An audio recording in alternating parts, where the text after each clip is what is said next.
for joining us for the first webinar in this series hosted by the Learning Collaborative to Advance Normative Change, titled, Is the Juice Worth the Squeeze? Insights from Applying Theory to Norms-Aware Programming. In today's webinar will be recorded and posted online after the event. Today we'll be reflecting on social norms in health promotion programs through this old adage. Again, is the juice worth the squeeze? We're all aware that designing and implementing social norms programming is important to achieve lasting behavior change, and that it can be also very labor intensive once we do it. But when you put in all of the work, what are the benefits of employing a norms-aware lens to programming? Are these interventions more effective in shifting harmful norms and associated behaviors of interest we are trying to work around or to address? In today's webinar, we'll build on the knowledge and guidance outlined in the recent Learning Collaborative publication called Social Norms and Adolescent and Youth Sexual and Reproductive Health, Building a Bridge from Theory to Program Design. This is a very useful resource for program practitioners that provides guidance for effective intervention design based on the most recent advances in social norms theory and evidence. Our speakers will share key insights and guidance for practitioners interested in designing social norms aware or informed interventions, and we'll hear how two specific projects applied these insights to their work during design and implementation. So I'm very excited to introduce you a great panel of experts for today's webinar. And let me briefly introduce them. I'm Clara Aleman again. I'm a gender and gender-based violence consultant with the Prevention Collaborative.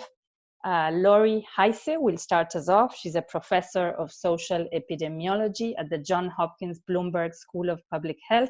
She also serves as the technical director of the Prevention Collaborative, a new global initiative designed to support evidence-based gender-based violence prevention programming in the Global South. Lori will be giving us an overview of social norms. Then Ben Cislaghi, associate professor from the London School of Hygiene and Tropical Medicine, will walk us through a conceptual framework used to understand how norms interact with multiple factors influencing behavior. He will also discuss features of norms which help understand them in their context and how these may support or facilitate norms shifting work. And then in the second half of the webinar, we learn from two social norms aware projects in India. One will be presented by Parinita Bhattacharjee, Senior Technical Advisor at the University of Manitoba. She will describe the Samatha project's experience, focusing on how understanding social norms enabled to provide mid-course corrections during implementation. Then Sunita Menon, Senior Director of Content and Design from Breakthrough, will describe the experience of Belle Bajao, who you might have heard of, in applying social norms from the start. So let me tell you briefly about the intervention that brings us today together. The Learning Collaborative to Advance Normative Change is an effort funded by the Bill and Melinda Gates Foundation with support from USAID through the Passages Project. The Learning Collaborative envisions a world where the powerful influence of social norms in shaping adolescents' lives is widely understood. This collaborative is comprised of three learning communities. The first on social norms theory, which is the one who organizes this webinar today. The second on measurement, and the third one on scale-up of normative interventions. For more information, you can visit the collaborative's link, you can see it at the bottom of this slide. So as you can see, we have three objectives in this webinar. First, to understand the role of social norms in health and behavior change. Second, to explore important features of social norms and their influence on program design. And third, to discuss how norms-aware programming influences program design and implementation and can ultimately contribute to the adoption of new behaviors and shared belief.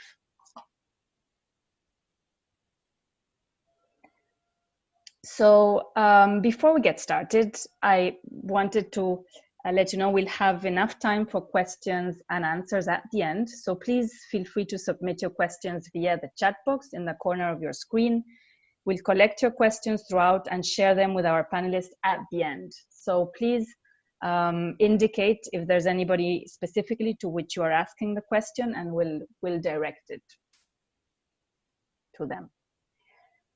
So now, again, let me tell you 2 words about our speakers as I introduce each of their terms. Lori Heise has over 25 years of experience working in the areas of gender equity, social change, and women's economic and social empowerment.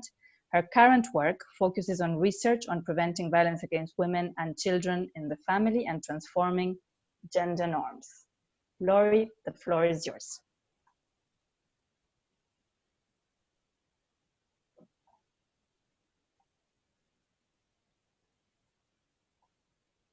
Lori? Okay, hi, sorry. Hi, no problem. We can hear you now. I couldn't unmute myself. Thank you very much.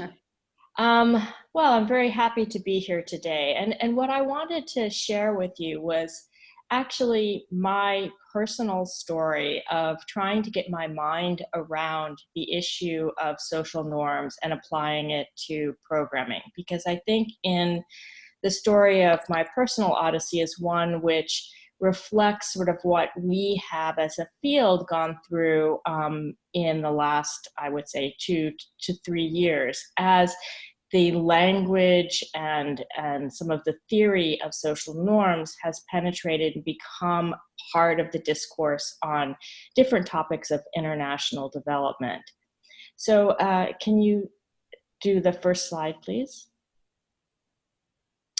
So I put this for a bit of levity to start because it's actually a slide that I borrowed from Ben Sislagi, my colleague, and he has an amazing ability to find these pictures which reflect at their most basic sort of the key insight of social norms. So basically, social norms are just rules of behavior and sort of normal behavior or behavior in a social context. And I think that we oftentimes can end up complicating the concept, but really we're all familiar with it, with the idea of why sometimes we do things because we see those around us doing them. Next slide.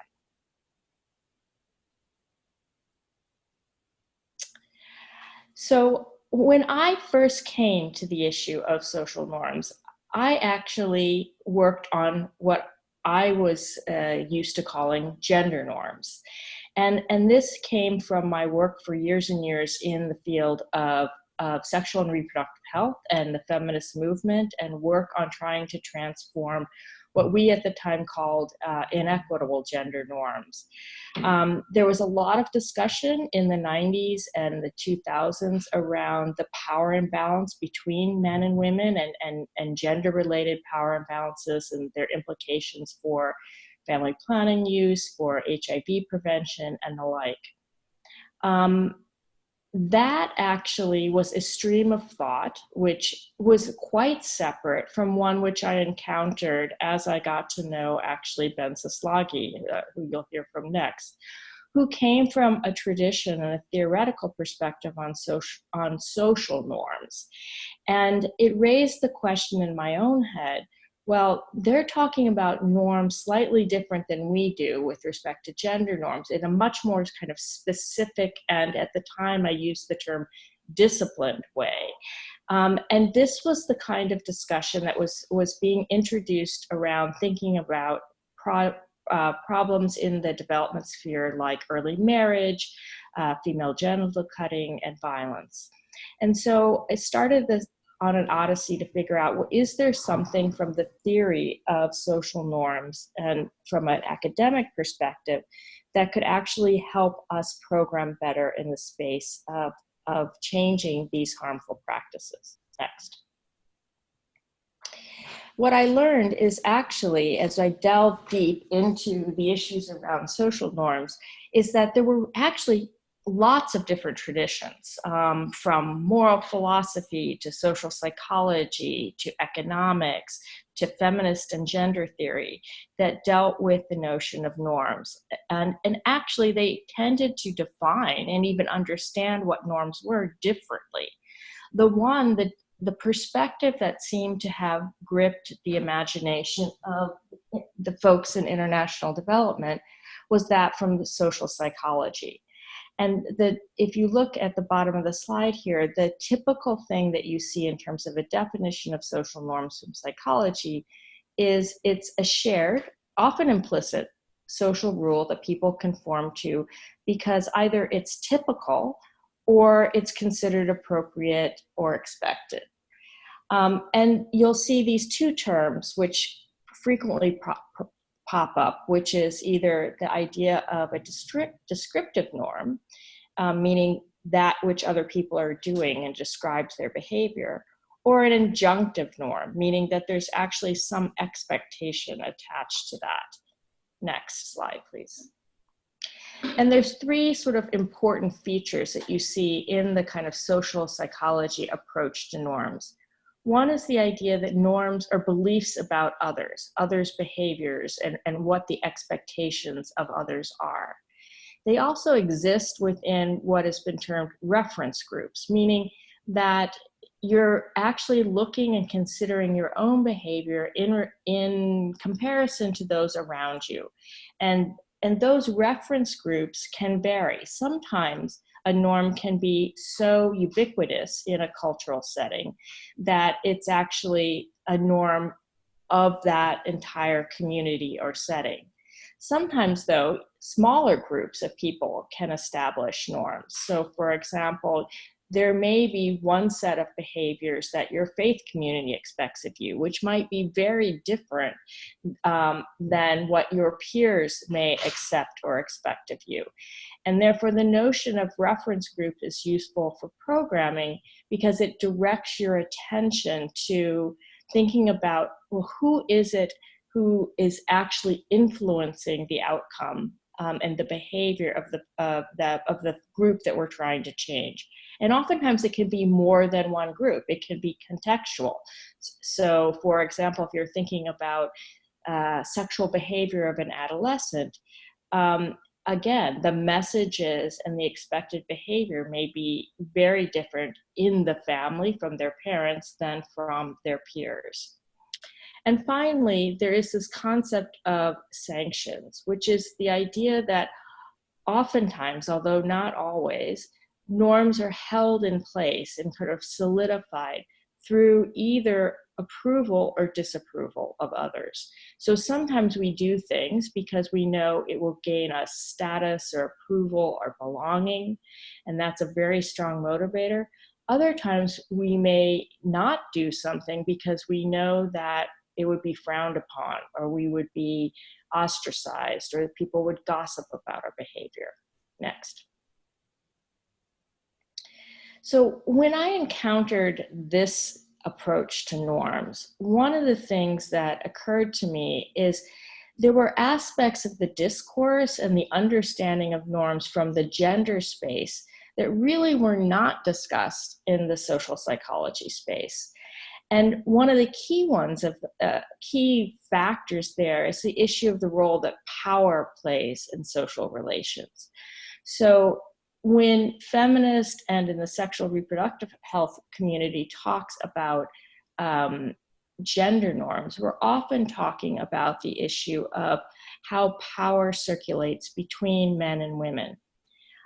We also saw that it underplays, or there's very little discussion about the role that childhood socialization plays and other motivations for norms compliance or other mechanisms for inculcating and maintaining norms other than the approval and disapproval mechanism that we talked about before. A further area that seemed to be a big divergence is that the concept of gender norms very much talks about how norms both can become embedded in institutions. And what I mean by that is is that if a norm is at play, it frequently both gets reproduced and is reflected in social institutions. So for example, if we say there is a norm that men are the providers and their role is to provide economically for the family, and the expectation is that women will provide childcare and in the domestic sphere, what you see is that becomes reflected throughout different structures of society. So, for example, in national accounts of governments, because the male role of economic providership is valued over that of the domestic sphere, it's counted and it's actually assigned an economic value in gross domestic product, for example, whereas domestic labor is not. So that's just an example of talking about how norms become embedded and reproduced through institutions. And finally, another area that seemed to be missing in some of the discourse from social psychology was how norms get produced and reproduced through daily interaction. And this is something you see a lot in the gender literature, how people will demonstrate or express or perform their masculinity or their femininity, or trying to conform to expectations around gender. And in so doing, they are actually recreating those expectations. And finally, I think one of the challenges that we were grappling with is that the issue around the social psychological approach to norms tends to focus on norms as they exist at the interpersonal level, rather than, again, the more systemic or structural change and the interrelationship between things like laws and policy and how that actually interacts with the interpersonal and actually helps enforce or create normative expectations. Next, please.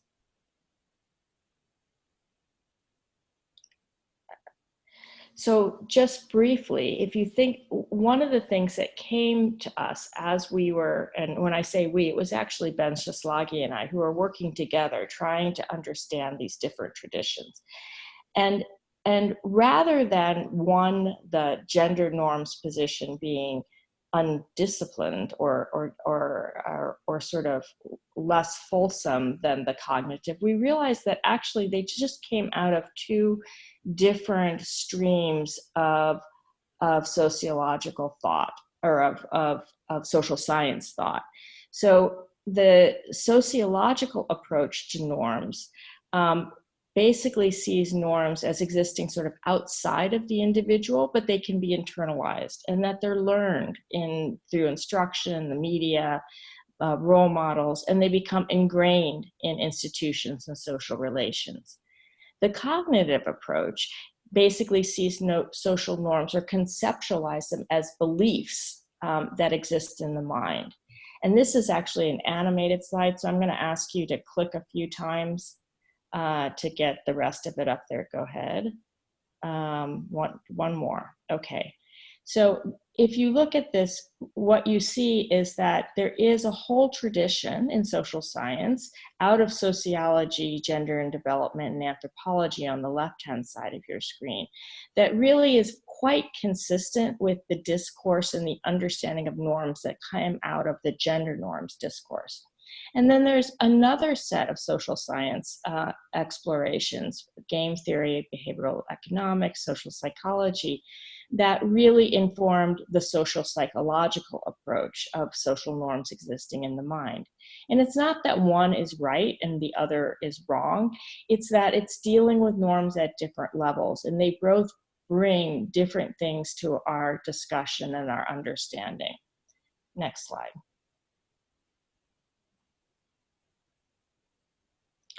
So what we've been trying to do in the Learning Collaborative, as well as across the work that we've been doing another project called Strive, and in just our work in conceptualizing norms in the development space, is sort of bring these two traditions together. And this is a series of observations that are now on the Align network, which is where we host a lot of the materials that have come out of the Learning Collaborative, as well as additional ones. And so our revised proposal for understanding social norms, including gender norms, is that they're implicit, informal rules that most people accept and follow. They're influenced by belief systems, economic context, and often the perceived rewards and sanctions for adhering to them and or disobeying. So what we've added here is more the notion of the context. That they can be embedded in formal and informal institutions and reproduced or produced through social interaction, and that they change when enough people choose to act or actually are compelled to act through the imposition of power or law in a different way, which can create a new norm. Next.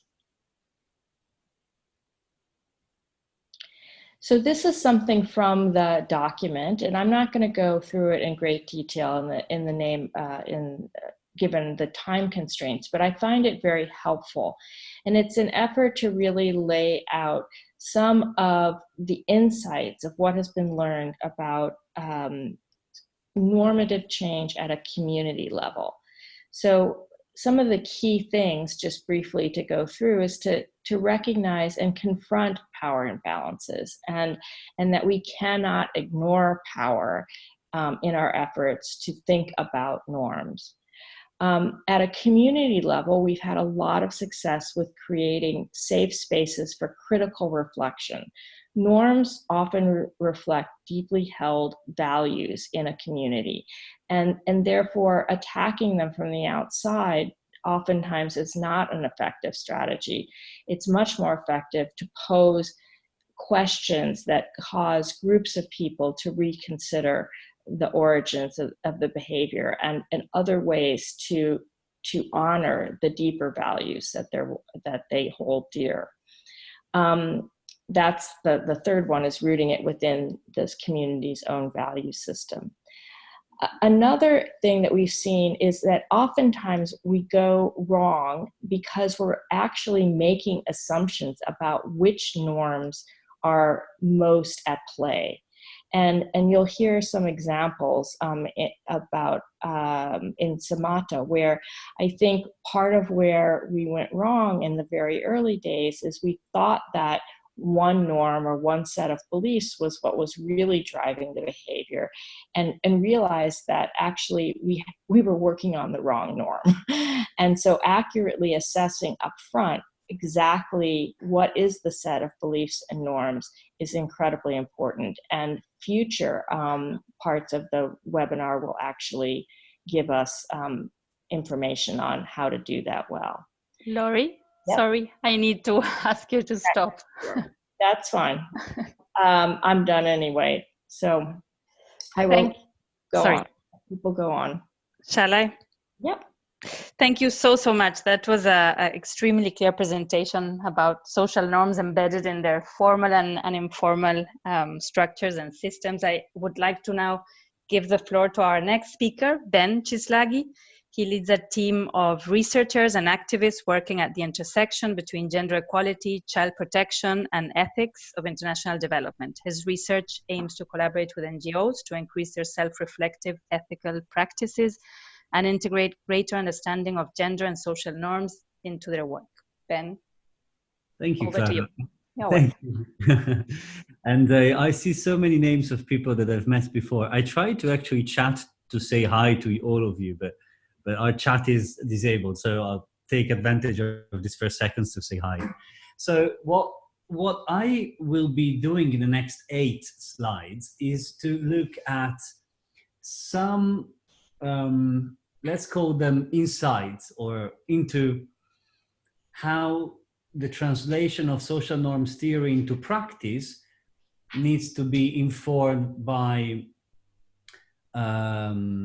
awareness of possible advantages, benefits, and pitfalls in applying social norms theory. So the first one, in the next slide, speaks to the idea that, to the tendency in international development to pathologize culture, and as we otherize it. So a lot of the interventions that are designed in international development tend to scavenge eagerly for problems, because that's what drives the donor windmill. So the more problems we find, the more we are needed. So the first insight instead is that cultures are spaces, of course, and every geographical space is a space of problems, but it's also a space of solutions. And there are a lot of things that are actually going well. Among these things, social norms can also play a role in protecting people from violence, exploitation, inequality. So they don't obligatory do so, but you might have certain norms that already are operative in the context where you're carrying out your intervention, that you can leverage as you design and implement an intervention. So an example of a protective social norm might be real men never hit their spouses. And then yet you might have violence because that norm is not operative, but you might strengthen it. So just norms are not only harmful, they can also be protective. The second insight, in the next slide, is about the relation that Laurie kind of mentioned, is about the relation between social norms and other factors that sit on this revised version of this evolution, as we like to call it, of the ecological and socio-ecological model that Professor had put forward. So what we did here was overlapping 4 domains of influence. So that includes factors of influence over a certain practice: the institutional domain, laws and policies; the individual domain, knowledge and skills; the social domain, family configuration, and for instance, and then the material domain, the resources, services, infrastructure, etc., etc. And these are embedded within this gender dynamic and health outcomes that surround them all, but they also intersect in ways that shape power relations that are then locked in place by social and gender norms. So what does that mean in practice as we design an intervention? Well, as we design an instance, increase access to contraception, we might tackle the institutional aspect of it, where the law allows adolescents to obtain contraception without their parents' authorization. We might tackle the resource factors, access to hospitals. But at that very intersection between the law and the application of the law sit norms that might influence the doctors are ready or not to meet the desire expressed by adolescents for contraception. And they might refuse and send adolescents away, especially in places where there is little control. So really the embedment of social norms. The third insight is on the fact that not all norms have the same strength. And this is really an attempt to clarify or simplify a very fragmented discipline where words and titles and mention and construct vary from norms to conventions to. But here's a simplified version of understanding how social norms can affect behavior. And this little spectrum says certain norms can make something obligatory in ways that you have no other choice but comply and conform with the norm, unless you take a huge risk. An example is that if you're the only parents in town who doesn't cut their daughter, she might never. All the other parents might come after you and kick you out and or come and kill you. But then there are norms that are weaker. An appropriate norm is if you want to look cool with your friends, you need to smoke. Nobody's going to come after you if you don't. And then tolerated and possible. So there are ways of understanding how, and the learning collaborative has put forward some diagnostic tools to help us understand how different strengths of norms can affect different practices. The next insight, the fourth, or the next feature of social norms, is about the alignment of norms and attitudes. While attitudes are one person's internal preference or like towards something, for instance, I like ice cream, or I want to wear jeans, I like wearing jeans. Social norms are obviously an outside influence, but nobody wears jeans, and so I don't. In international development, there is a tendency to look at harmful norm with the assumption that people do want to do the right thing, so that their attitudes are protected. And that's a very seducing space of work, because when that is the case, well, then you just need to dismantle the false perception and reveal that actually most people want to do the right thing. But that's just one of the many ways in which norms and attitudes can interact. Sometimes, as you see in the second column, people want to, I don't know, want to cut their daughters, want to marry their daughters off when they're children, and they think there's an expectation for them to do so. Or other times they might want to marry off their daughter, but the norm is saying that if they did so, everyone will consider them bad parents. So the norm is protected. So different alignments. The fifth insight, the fifth feature of social norms is on, and I'll wait for the slide because I don't quite remember. Oh, yes. Oh, well, Laurie mentioned this. So this is actually a study that Holly Shaki and colleagues did in Honduras, in India, about the ownership of latrines. And one thing that they found is that they initially started with the idea that the reference group might overlap with the community of residents. But what they really did find through social network analysis is that all those little squares, those are people with latrines, were connected across villages. And all those circles, that is people without latrines, were also connected. So the reference group influencing who had a latrine was really not overlapping just with geographical context. So there are different reference groups, and once again, the Learning Collaborative has put forward methods to understand them. Next slide. Moving on to close to the end of my part. This is actually something that I care about quite a bit. Power holders may resist or support change, and this has practical implication. The last example is those are two children bowing to a female elder in Nigeria. So that means, obviously, as Laurie was saying, that we do need to understand how to engage power holders in the movement for changing norms. But then this also has implication at the strategic level.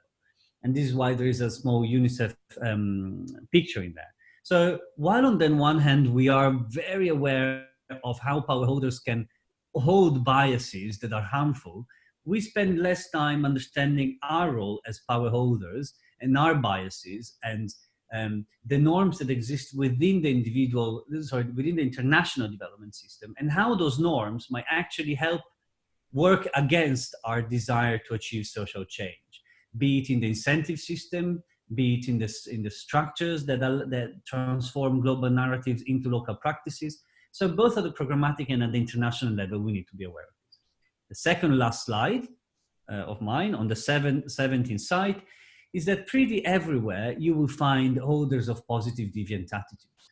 The so-called communities are not uniform blobs, non better specified, but they hold communities within communities where you have people holding different opinions, people having desire for change. And in this picture, you see a man cleaning the village, which is usually a woman's job. So then in your intervention, finding who those people are and finding how you can engage them and align with them in the movement of social change becomes critical. And lastly, an ethical point, which is about the expansion of agency. And we often, so the work on social norms calls for a lot of reflection on whose norms we are influencing. And at that tension of, well, we don't want to impose norms in culturally unfamiliar contexts, at that tension, one way of escaping that is always to say, well, let's increase people's agency, so that individual and collective, so that they can achieve things that matter to them. And I'm all happy with it. The problem is that sometimes our measurement techniques and our programmatic strategies only consider successes when people use their agency to do things that matter to us. So there is an assumption that expanding agency would achieve positive outcomes. That might not be the case. And so that requires for an understanding of how agency operates in a system of norms, or what to do when people essentially want to use their agency to do things different from what we would hope they did. Ben. And that's it. On that important note, I need to give the floor. Thank you so, so much. And I need to give the floor to Parinita Bhattacharjee, Senior Technical Advisor at the University of Manitoba. The floor to you, Parinita. Thank you so much, Clara. Hello, everyone. In the next few minutes, I'm going to share our experience of implementing Samatha project in Karnataka. Karnataka is a southern state in India, and my focus would be to share how we use norms-related research and findings to make mid-course correction and intervention. Next slide, please. The project Samatha was implemented in 2 northern districts of Karnataka, namely Bagalkote and Bijapur. These districts are some of the poorest districts in Karnataka. The districts have very high population of scheduled caste and scheduled tribe populations. These are officially designated groups of historically disadvantaged people in India. And secondary school dropouts among girls were much higher in these 2 districts compared to the state average, and age at marriage was also lower. So Project Samatha, which was designed to be implemented for 4 years, from 2013 to 2017, had the objective to increase the proportion of adolescent girls who enter formal secondary education, who complete 10th standards, delay marriage until after 10th standard, and also delay their sexual debut. Primary education in India is free and compulsory, and we found that even in these districts, a very high proportion of girls were enrolled in primary school. The challenge was when girls had to transition from primary school to secondary schools, many dropped out. We worked with 3,600 adolescent girls from SC/ST community in 119 villages.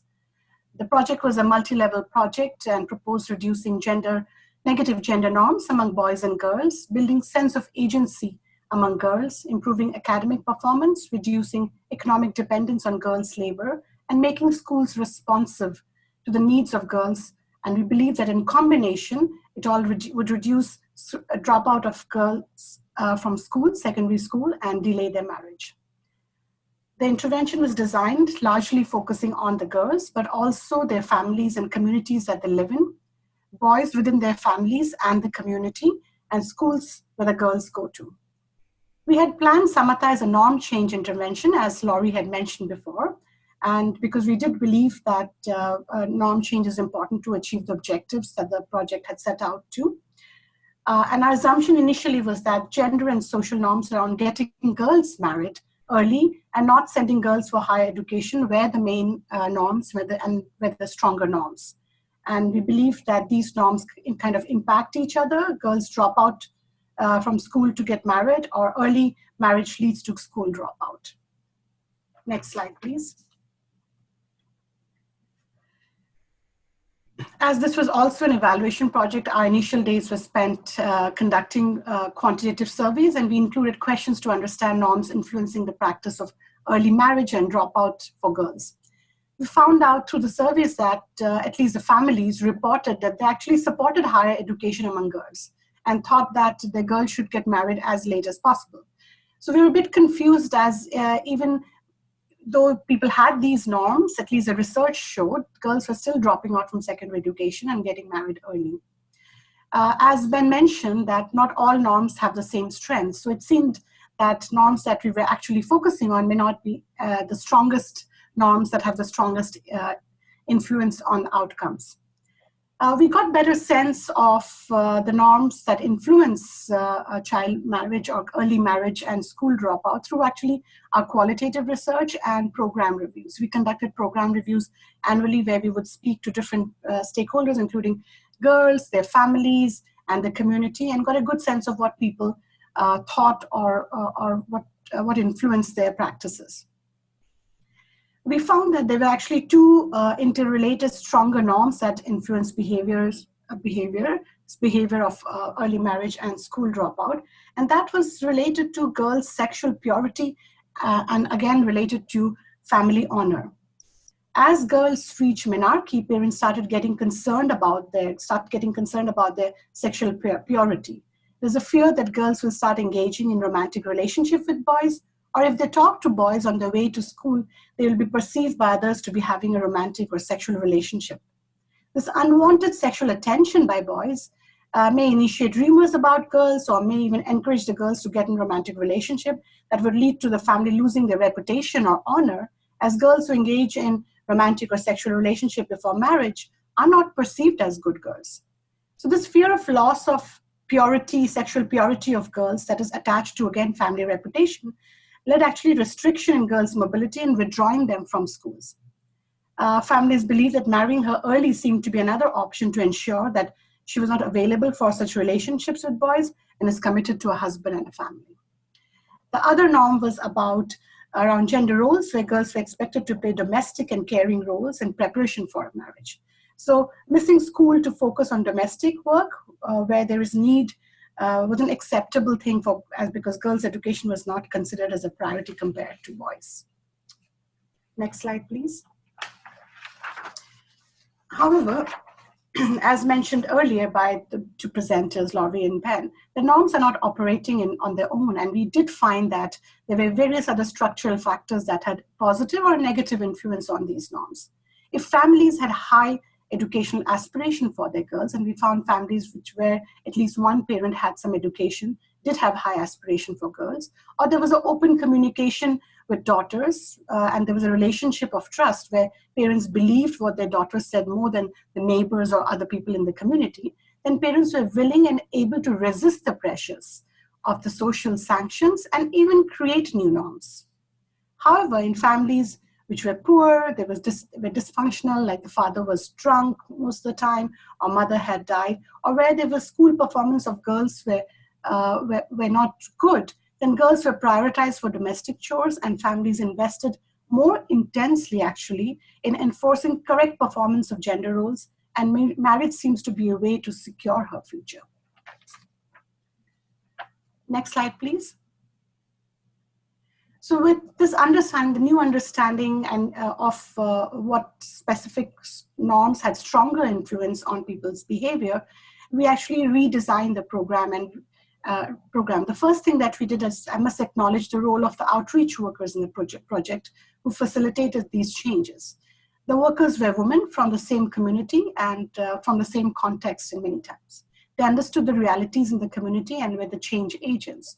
So what we did was we supported the outreach workers to understand norms around honor, around sexual purity, and had several training sessions to unpack it and understand how to address it the midway of the intervention.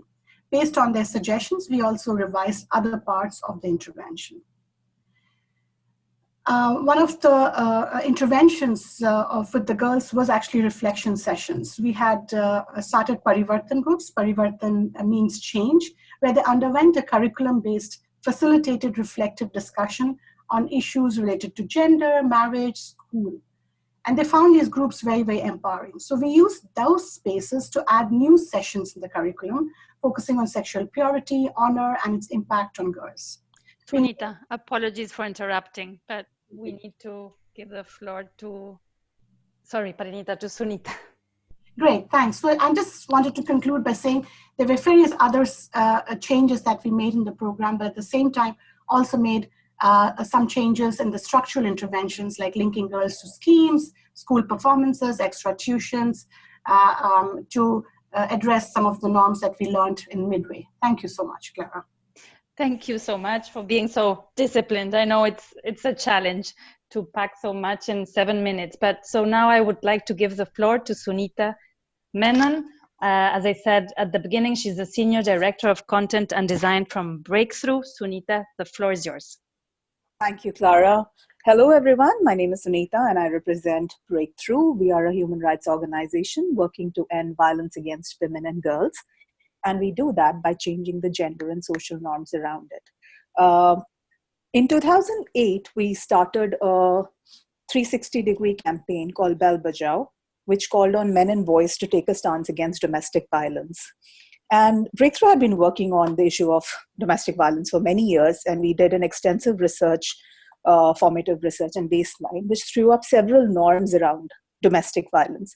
And I'm not going to go through everything, but I'll highlight a couple of them, where it was broadly found that a lot of people found domestic violence to be a private matter, and therefore they could not intervene because it was a family affair.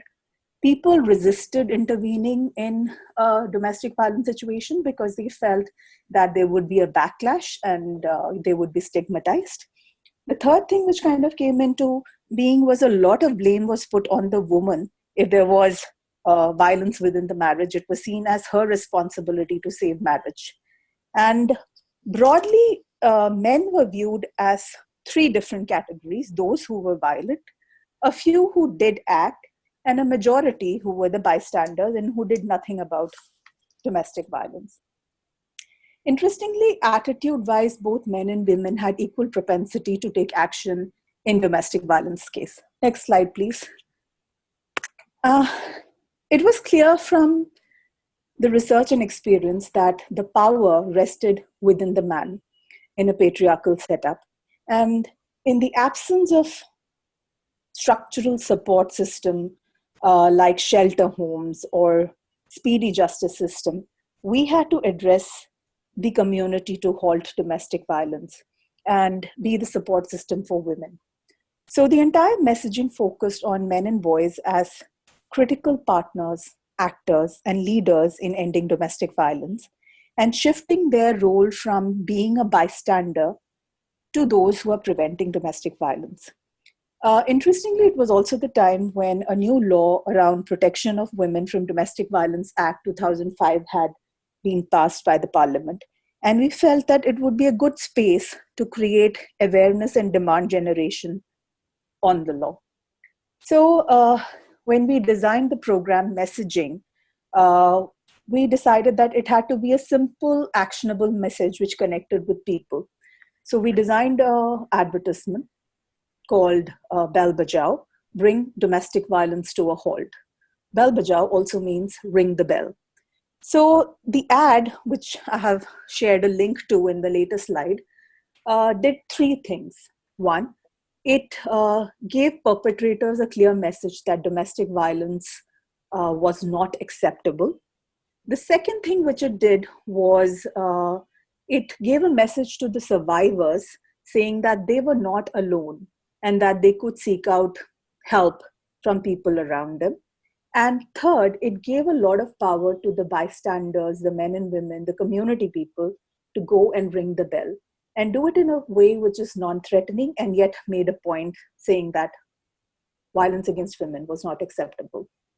Now, this message, I'm going on despite the presentation not being online because I feel we have a very short time, so I'll just continue. Yeah, thank you, Sunita. That's great. Sorry. So what we did was by using these, the norms which influenced and the messaging that we developed, we converted them into multiple forms to reach out multiple stakeholders. We created television, radio, print ads, billboards for awareness and demand generation. And in other forms, we layered the messaging with more detail, which questioned and challenged norms through community mobilization and leadership training. Now, it was also interesting because we as an organization were very clear that we wanted a program which achieved scale as well as depth. And being a small organization, there was only so much that you could do. So we decided to partner with the best in the industry. So for example, we tied up with Ogilvy and Mather to create the advertisement, and it went on to win a lot of awards, including the Silver Lion at Cannes. We partnered with a whole lot of Hindi cinema actors and actresses and Hollywood actors and actresses. And they endorsed our campaign and they brought in their own fan following with them who followed the campaign. We partnered with Ministry of Women and Child Development, Government of India to disseminate the advertisements that we had created in mainstream television, radio. And through them, we reached a whopping 130 million viewers across the country. And when we do this kind of dissemination, what was invariable was there would be an increase in demand for casework, legal, medical, counseling aid. So for that, we tied up with local civil society organizations and service providers at the state level where we were working to make sure that the women got these services if they reached out to them. And this was integral to risk mitigation, because we did not want women to go and access these laws and face a backlash from either their families or the system. We also tied up with UN Women and where we took the campaign global. Ban Ki-moon, the then Secretary General, was the brand ambassador. It became a global campaign. We also trained a whole lot of organizations across South Asia to look at the message of Bell Bajao and implement it in their intervention areas. The campaign was finally, the media campaign got so many eyeballs that it was adopted and adapted by 7 countries across the globe in their local languages with their local actors, keeping the same message. And it was done in China, Pakistan, Sweden, Canada, Kenya, and many more. Next, please. Next slide. These are some of the photographs from the intervention. So besides the scale of operations that we was talking about through the media campaign, we also wanted a lot of sustainability for the program. And for that, we worked across multiple levels. So in the earlier slide, you would have seen that we worked with individual men and women, and we built the agency and empowered them to not take violence. We worked with the family and institutional setups to make sure that there was a support system which was created in and around them. And we created a larger enabling environment in the community on gender and social norms and how to break them. And for each of these, just a slide up, please. The earlier slide, please.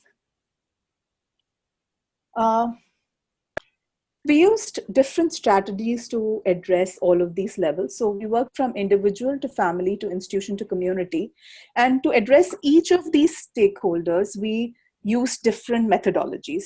So we used mass media to make sure that domestic violence was made into a public agenda.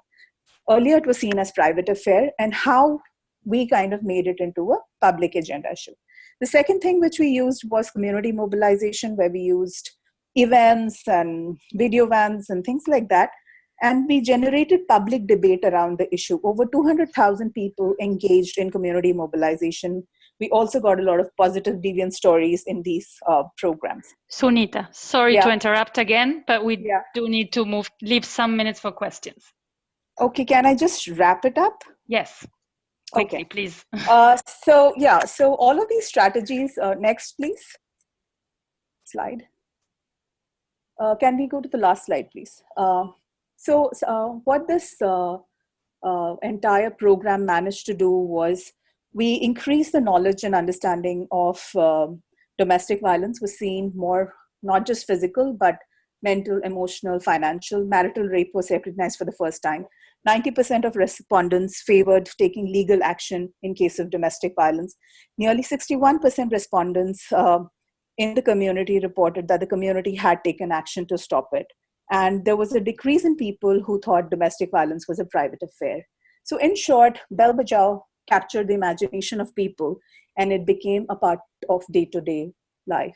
I have shared some links in the next slide. It includes the advertisement, the case study, and our global launch. Please do refer to them. They're very interesting and have a lot of learning in them. Thanks, Clara. Over to you now. Thank you so much. And yes, I do recommend looking at those videos from Bell Bajao are really worth, and the links are there. So thanks everyone, and thanks to the speakers. We have a few time for questions, and we can extend for those who want to stay. We have like 90 participants. online. So if you have questions, please do write to them in the chat. I will read them and direct them to the speakers if they are specifically directed. So let me read you, Ben, a first question for you. It's from Cheryl.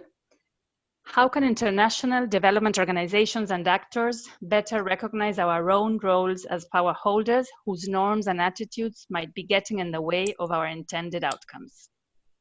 Yeah, thank you. Thank you, Sherry. It's a great question.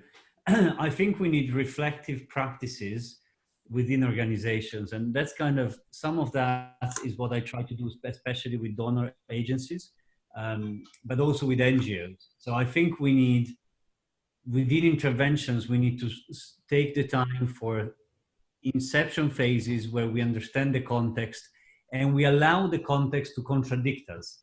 The problem is that in the, as Laurie calls it, in the development juggernaut that grinds people to make money, we don't have the time to do the kind of understanding that KHPT and Breakthrough just spoke about very often. But or sometimes interventions are implemented by international NGOs who don't have an understanding of the context. So I think we need to allow ourselves to be surprised by the context and to think without a parapet. So to think that maybe sometimes we are wrong, but then we need to create procedures and systems of incentives, and that's where the norm of intervention and development becomes a problem. So we have norms within organizations that then become an obstacle to effectiveness, I think. Thank you, Ben. Maike Van Veen asks Laurie whether you could explain the last slide. It was, Maike, could you specify maybe your question about the last slide?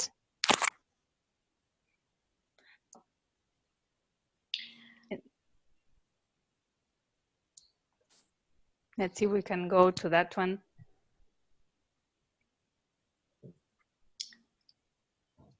I think she means the one we ended on, which is not the exact, it's further up. Because we didn't, is this next one? Yeah. Is that the one? Yes, this yes. one. I think basically the 2 points that I didn't get to, just briefly, is the use of what were called organized diffusion and creating positive new norms. And you know, they're both important points that you can read more about in the document. But what we mean by organized diffusion is that we tend to do, we know that, for example, that if people work intensively in reflection groups, or you're working with a group over time, it is quite possible within kind of programmatic timeframes to see shifts both in attitudes and even the norms of members within that group.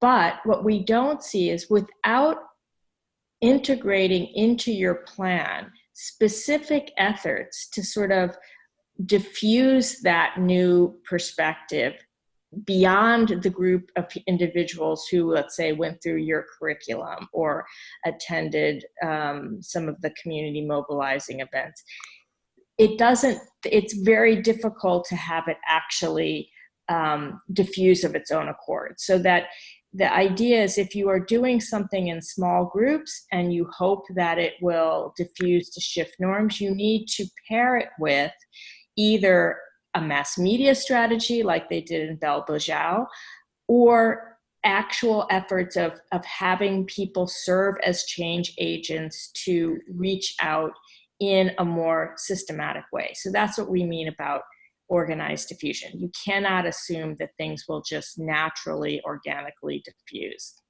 And the final is that the observation that is actually quite useful for programming is that when you're dealing with a very powerful entrenched norm, especially if there's resistance, or if it would go, shifts in that norm would go against power holders, sometimes a more effective strategy is to not try to dismantle that norm, but to create a parallel norm that attracts people to it. So that in effect, you're building on the positive. It's a lot easier to build on the positive and to attract people to new visions and behaviors that actually are kind of reflect shared underlying norms. So, and just a really quick example, you might be working with parents, and they might have a norm of using harsh discipline as a mechanism to ensure obedience. And you, rather than challenging that discipline or that pattern of behavior, you could acknowledge that everyone wants what's best for their children. They want to guide their children. And here's a new set of behaviors that you can use, like nonviolent type approaches to discipline that are more effective and that recognize the value that all parents have for their children. Thank you very much, Laurie.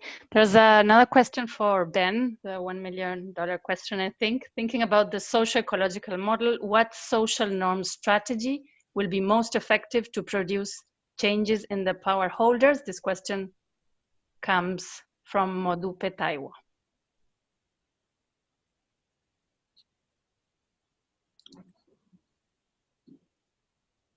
Ben? Yeah, sorry, I was muted. Okay. Yeah, Did you hear a question? Yeah. I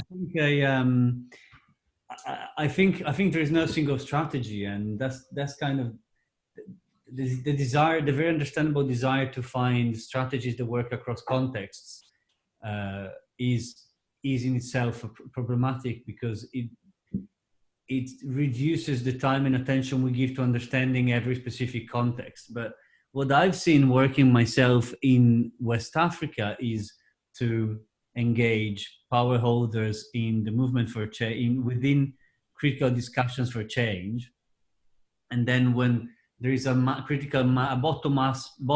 critical mass of people who want change, then have them celebrate the power holders as parts of this change, so that the power holders are in this critical position in which their power is threatened, and the only way for them to continue is essentially to let go of some of the power and actually embrace the movement for change. Thank you, Ben. If there's one last question or few, yes, here so I have a question for Parinita. You mentioned identifying power relations as part of the drivers that held norms in place. Could you tell us in what ways power was addressed in your norm shifting intervention in relation to the questions that were just asked as well? Giving a concrete example might help. Yeah. Can you hear me? Yes. Yeah. I think power relationships in many relationships and in many forms. There was power relationship firstly between parents and the daughters. There was power relationship between the school authorities and the girls, between the boys in the community and the girls. So power was an underlying issue that was dealt with in all the important activities that we did with the girls, with the parents, with the schools, and also boys. But the most impactful one was between the families, the parents, and the girls, where we talked about how do you deal with this through communication, through open communication? How do you build relationship of trust? The girls always had a complaint that when parents see us talking to a boy, or neighbors see us talking to a boy, or a boy teases us, they believe that we are going to run away with the boy. So why can't the parents listen to us, or why can't the parents have a communication to us and believe in what we are saying? So in our girls sessions, we talked about how can we build that open relationship? How do we empower ourselves to talk to our parents in an open way about sensitive issues like relationships? And in our parents sessions, we talked about why is it important to have that communication, and also creating these positive deviants. So parents where, or families where that open communication was there, presenting them as role models for other people to see that there are options. Parents can actually have open communication with the girls, and they could be positive deviants, and they can become role models to emulate. Thank you, Parinita. And on the previous point, and again on the importance and on really understanding norms in context, I wanted to highlight a comment that Judy made to everyone on the chat, but she mentions in reference to Lori's presentation and the anthropological perspective on social norms would generally overlook with more attention, given that psychological and sociological concepts of norms.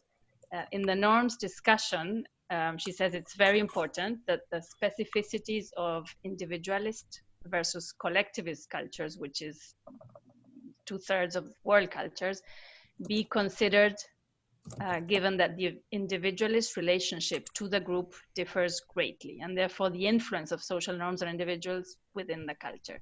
So again, thank you, Judy, for this point. And it relates to the importance of, again, not wanting single simplistic strategies that apply in different contexts. I think we are almost over time already, so I wanted to thank you enormously to all of the participants that are there and our great 4 speakers, and recalling that a recording of this webinar and the materials discussed here today will be available on the Align platform. You can see the slides there and the link. Stay tuned, because there will be 2 other webinars coming up organized by the other 2 learning collaborative groups on social norms measurement and Scale Up on Norms program. Keep your eyes out for more information on this challenging aspect of social norms. This was just a taster, but there's a lot of materials, and these I do recommend you to look into this new publication, Social Norms, Building a Bridge from Theory to Practice, related to adolescent youth social and reproductive health. So thank you again, and I hope you have a great rest of the day.